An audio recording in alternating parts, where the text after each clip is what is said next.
pilih keluarga atau liputan? Oh, bisa dikerjakan dua-duanya? Harus milih. Misal ada kegiatan keluarga, tapi ketika itu juga harus ada liputan yang urgent, harus dilakukan begitu. Pernah saya di posisi itu. Ketika anak saya sakit, kemudian saya ada liputan. Ya, saya mengkondisikan liputannya berapa jam nih? 2 jam, 3 jam. Tapi anak sakit, kira-kira bisa ditinggal nggak? Kerjasama dengan suami bisa nggak? Saya ditinggal 2 jam, 3 jam aja. Suami setuju?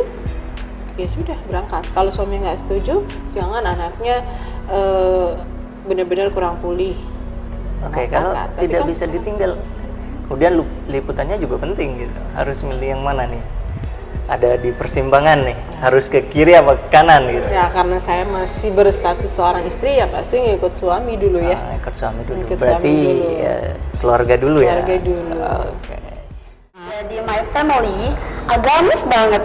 Jadi mereka tuh tabu banget kalau ada perempuan yang kayak memiliki jejak seperti aku. Jadi untuk meyakinkan mereka perlu kesabaran khusus. Jadi kenapa aku tuh aktif di kepenulisan, di organisasi, karena mereka taunya kamu jangan kemana-mana, nanti kamu lulus SMA nikah gitu. Jadi untuk membuktikan sama beliau, sama orang tua aku tuh harus ada karya yang bisa buat mereka percaya. Dan alhamdulillah sejak dari SD sampai SMA tuh banyak banget prestasi yang aku dapat gitu. Jadi ada karena itu ada kelonggaran lah dari mereka gitu. Ya, sebenarnya saya suka menulis beberapa keinginan saya dalam 1 tahun. Jadi saya membuat dream paper, kayak semacam catatan-catatan yang ingin saya raih, salah satunya dengan lulus 3,5 tahun. Itu menjadi salah satu impian saya di dream paper yang saya tulis, kayak gitu.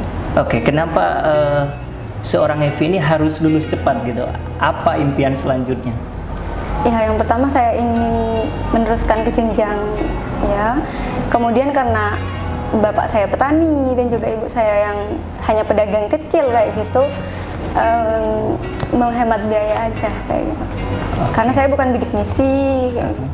Kalau yang tingkat SD, saya masih SD itu saya gugur di provinsi. Jadi saya sudah masuk provinsi tapi gagal masuk ke tingkat nasionalnya. Untuk yang SMP saya ikut 2 kali. Pas waktu saya tahun lalu, tahun 2020, tapi saya gagal di kabupaten. Oh gitu. Iya. Tapi kegagalan 3 kali berjalan itu tidak menyurutkan semangatnya untuk terus belajar dan untuk meraih prestasi selanjutnya ya. Iya. Apa motivasinya ini? Kalau motivasi khusus nggak ada. Tapi saya nggak menekankan motivasi, tapi yang penting disiplin. Oh gitu. Iya. Modalnya disiplin ya? Karena kalau nyari motivasi kan lama ya. Kadang motivasi belajar itu kadang ada, kadang hilang.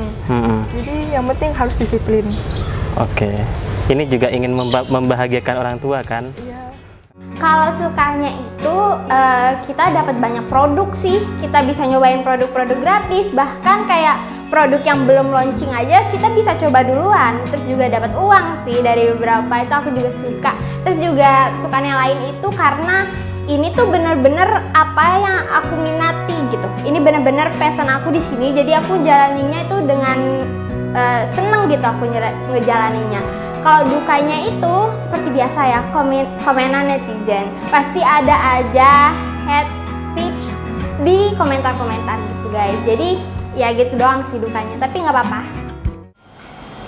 Menurut aku peran wanita di sepak bola itu adalah representasi. Karena gini ya, karena sepak bola itu didominasi dengan laki-laki udah berpuluh-puluh beratus tahun gitu ya. Iya.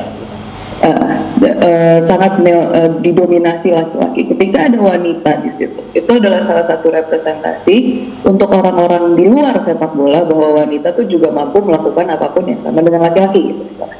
Apalagi sekarang juga sepak bola wanita tuh juga udah mulai berkembang kan setidaknya. Jadi kalau misalnya sepak bola wanita, pasti yang ngurusnya juga harus ada wanita dong.